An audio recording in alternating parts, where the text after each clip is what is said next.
자, 최마의 뒤집기 가겠습니다. 지금 4,200포인트 목전에서 넘길까 말까 쟁걸음인데 뭐 오늘 넘기든 내일 넘기든 자, 두 분의 전문가와 또 감차죠. 알파경제 김종희 기자 나와 있고요. 월요일이니까 IBK 투자증권 분당 지점 정경민 팀장 자리했습니다. 어서 오세요. 네. 자, 4,220, 4,250 얼마가 우리 레코드 하이죠? 코스피가? 종가 기준으로는 4,220이 맞고 4,220. 네네. 장중에는 한 4,250 정도 갔나? 조금 더 간 것 같습니다. 조금 더. 네. 자, 그러면은 연말 이제 내일이 마지막 납회일이잖아요.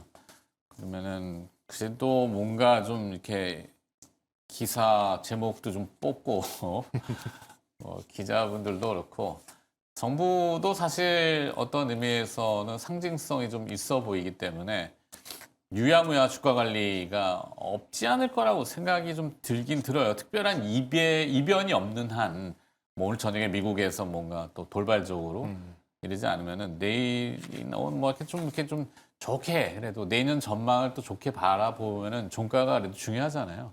어떻게 생각하세요? 또 환율도 1,430원대까지 내려갔고 아, 그다음에 뭐 주가도 뭐 전고점을 넘기지 못한다고 하더라도 뭐 4,200선 정도의 마감 지어 놓으면 뭐 적어도 금융지표 상에서는 의미 있는 그런 숫자들을 기록했다라고 볼 수가 있겠죠. 물론 국가 성장률이 좀 높아지는 것이 더 필요하다라고 보여지지만 그거에 어차피 뭐 시간이 필요한 일이니까 내년도에 우리나라 잠재 성장률만큼 성장할 수 있는 뭐 그림을 만든 상태에서 채권 시장이나 주식 시장이 뭐 이를 선반영했다라는 측면에서 뭐 의미 있는 숫자를 기록하는 건 분명히 좀 의미가 있다 이렇게 봐야 될 것 같고요. 그래서 저는 환율과 지금 어쨌든 주가가 오랜만에 조금 긍정적인 방향으로 둘 다 움직이고 있는 것. 주가 강세. 네, 그래서 뭐 이런 부분들은 뭐 나름 뭐 의도했던 의도하지 않았던 의미가 있다라고 보고 있고요. 그 다음에 이제 뭐 환율과 관련돼서 뭐 정부가 실개입하지 않았느냐에 대해서는 누구나 의심하고 있지만 네. 그걸 뭐 걸릴 정도로 그렇게 했다면은 뭐 아니, 내년도에 대놓고 그러면 개입했으면은 뭐 사실 뭐 비밀리에 개입도 아니고 뭐.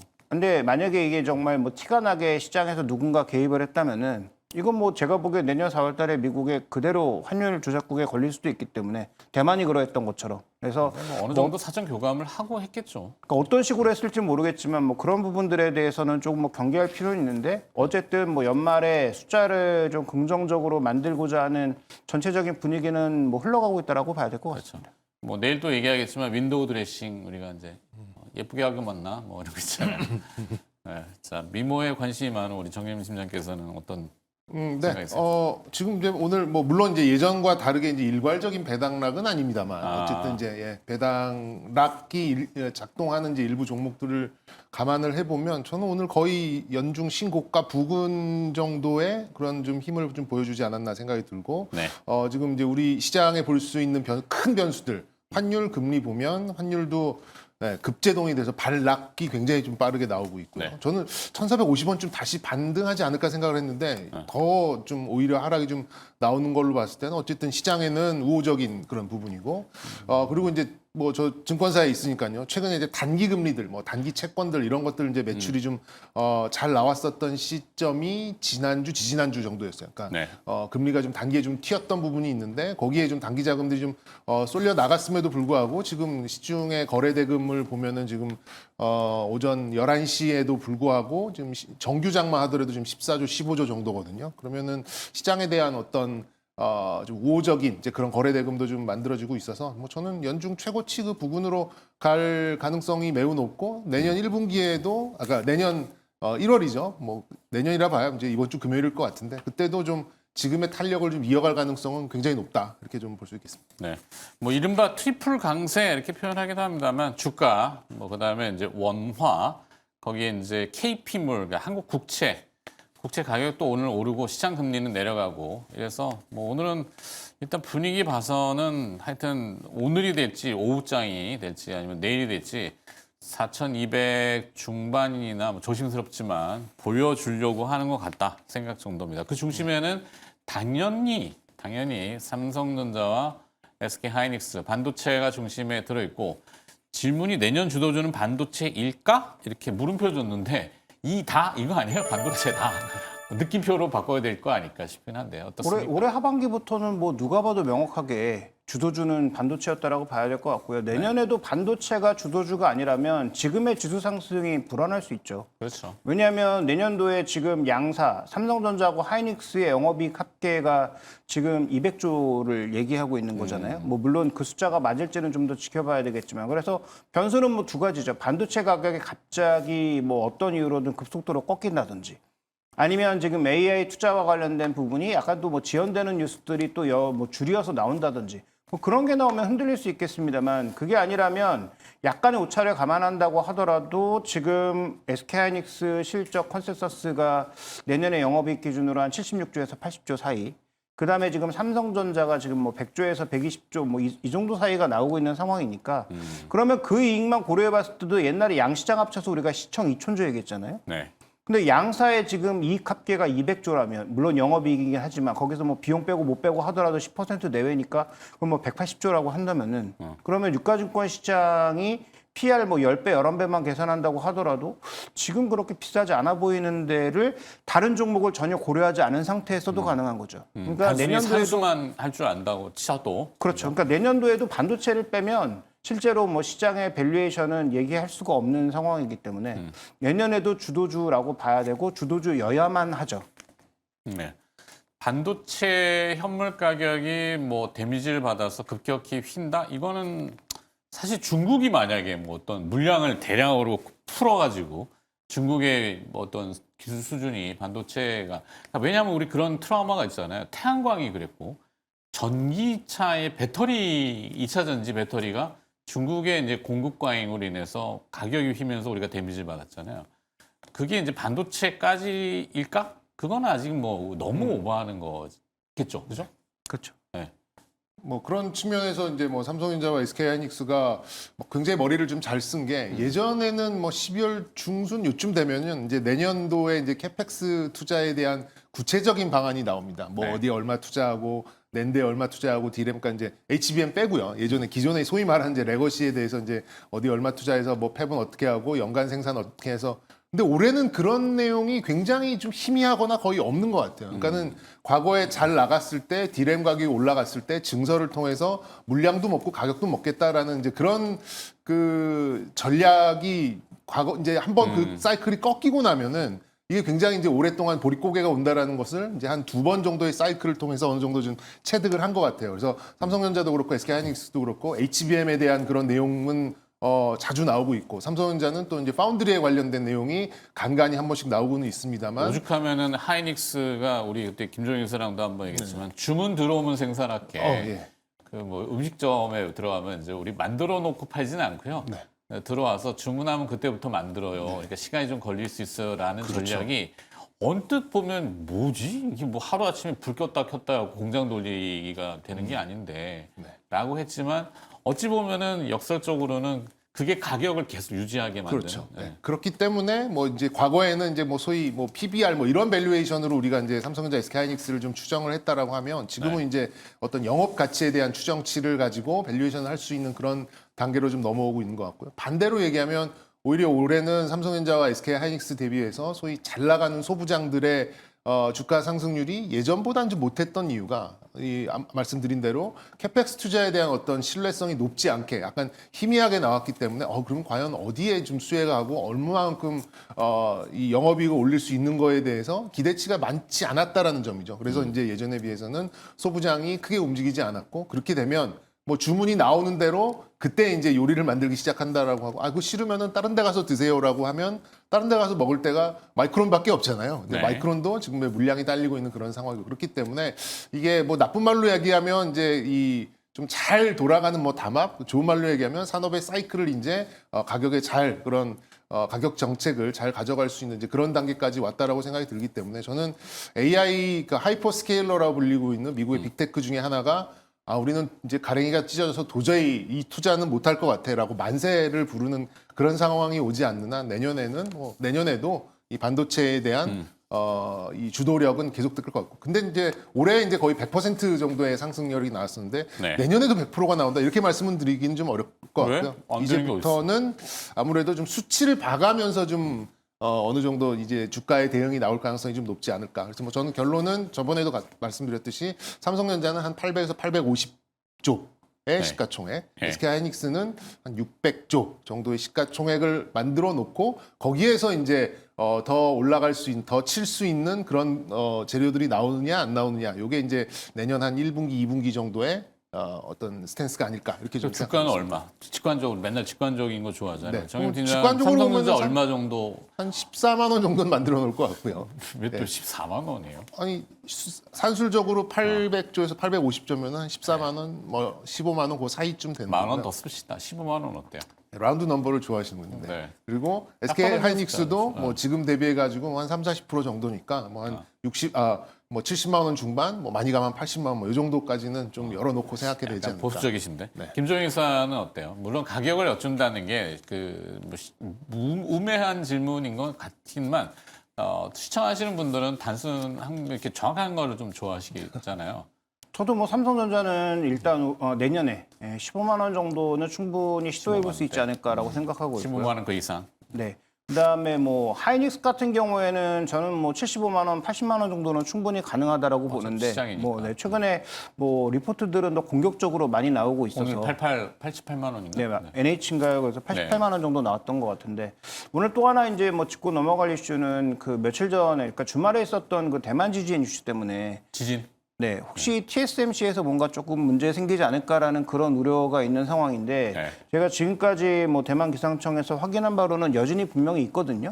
그 이후에도 지금 오늘까지도 여진이 계속 발생하고 있는데 다만 지역 기준으로 봤을 때는 뭐 신주, 그러니까 가장 주력인 신주도 서부에 있고 그다음에 주력 공장들이 다 서부에 있는 상황이니까 지금 네. 동부 쪽에서 발생하고 있는 상황이어서 직접적인 영향은 없을 것 같기는 대만 한데 동부?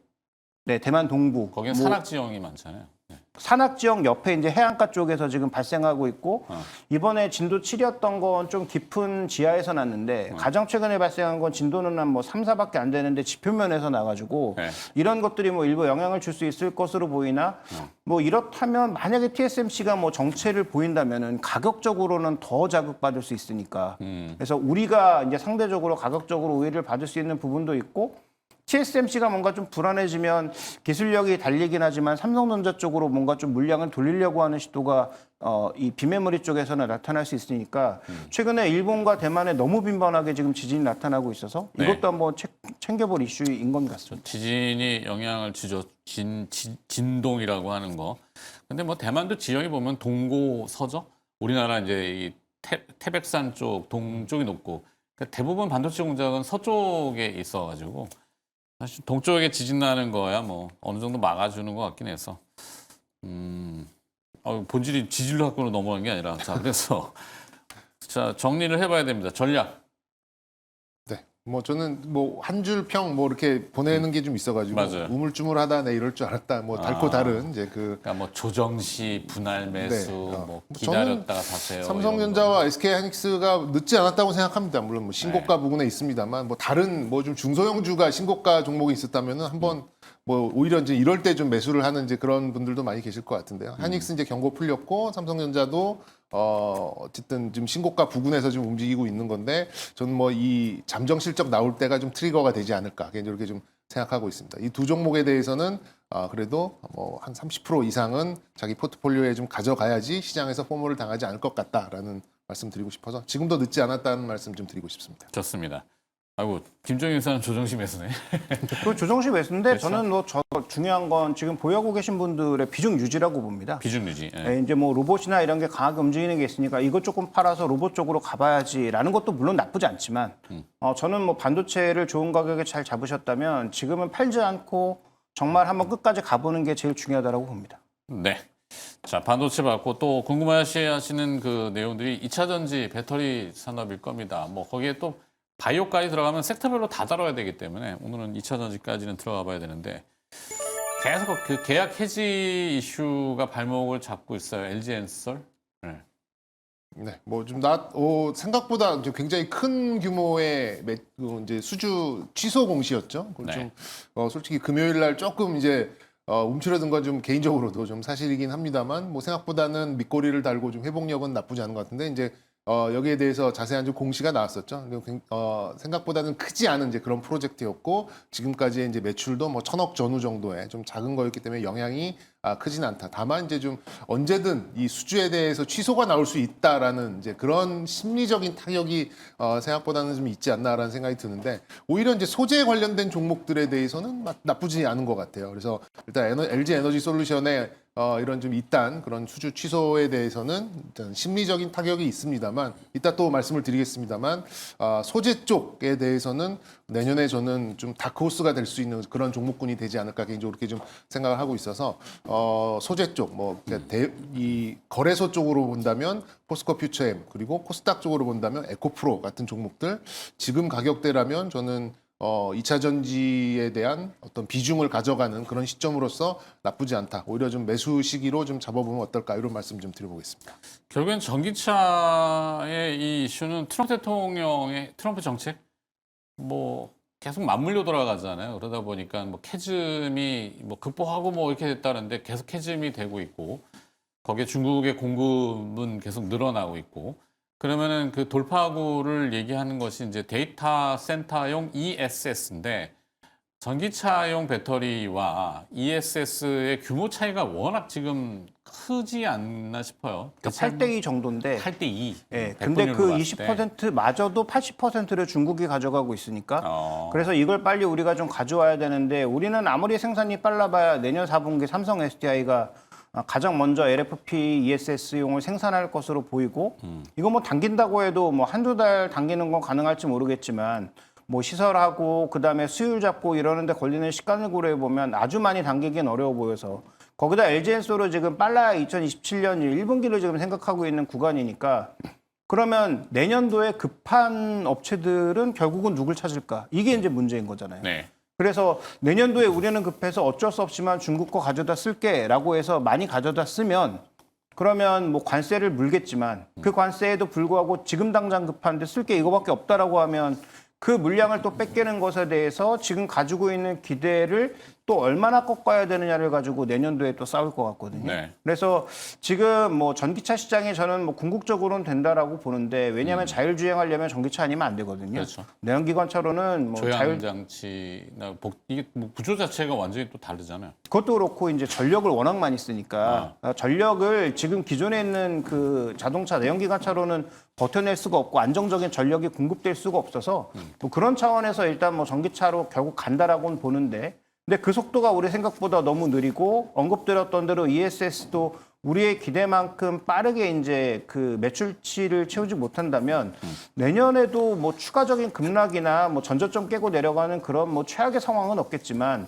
생각했던 기대 수익률은 또 내후년으로 미뤄야 되는 그런 상황이 오지 않을까라는 좀 두려움은 있습니다. 그래서 뭐 저는 뭐 계속 말씀드리지만 어쨌든 가장 이 ESS, LFP 생산이 빠른 삼성 SDI, 그다음에 지금 현재 구간에서는 어쨌든 포스코 퓨처엠이 중국 소재를 그나마 음극재 쪽에서는 많이 대체할 것으로 보이기 때문에 그 두 종목 정도를 계속 좀 봐야 되지 않나 이렇게 좀 보고 있고요. 다만 조정시 매수가 맞겠다. 조금은 보수적인 관점에서의 저점 매수가 맞겠다라고 보고 있습니다. 네. 이렇게 봐야죠. 계약 해지 악재가 지금 가격엔 들어가고 있어요. 어느 정도 녹았고. 그러면 뭐 요즘 뭐 장원영 씨가 얘기하는 우리은행 다음에 더 만약에 해지가 이어질 거라면은 이거는 뭐 답이 아직 안 나오는 형태가 되는데 더 이상만 없다면은 있을 수도 있죠. 그래서 이제 그렇죠. 제가 사실 알 수는 없지만 예, 셀보다는 소재 쪽으로 말씀을 드렸었던 이유가 이제 어쨌든 뭐 이게 환율 전문가시니까 저는 이제 중국 위안화 같은 경우는 지금 7위안 밑으로 갈 것 같거든요. 네. 그러면서 양면 한때 내려가고. 네네. 그리고 이제 중국 그렇게 위안화 절상이 나오면은 중국 쪽에 이제 인플레이션이나 이런 것들이 자극되면서 지금 탄산리튬 가격도 올라가고 있거든요. 그렇게 보면 그 어떤 소재 어떤 이제 기초 이 소재 가격이 좀 올라가면 우리나라 소재 관련된 종목들이 좀 매칭이 되면서 주가가 좀 올라오는 것도 어느 정도 좀 예상을 해볼 수 있는 부분이고 셀업체들 같은 경우에는 이제 이런 그런 취소의 어떤 트라우마, 취소의 어떤 가능성 때문에 심리가 크게 살아나기는 어려울 것 같습니다만. 어쨌든 소재 가격이 올라오면 2차 전지 소재하는 기업들이 뭐 보유하고 있는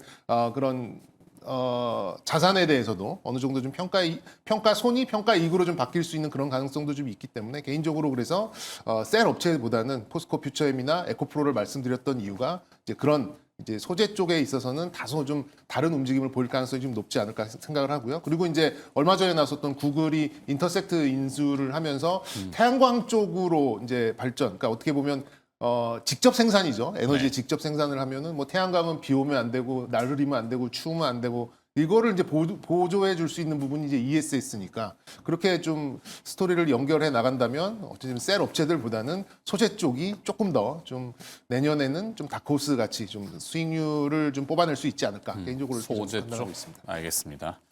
자, 또 여기까지 들어야겠는데 배터리는 오늘 뒤집지는 못했네요. 짧은 시간 안에 확 뒤집기에는 뭔가 좀 임팩트 있는 게 없네.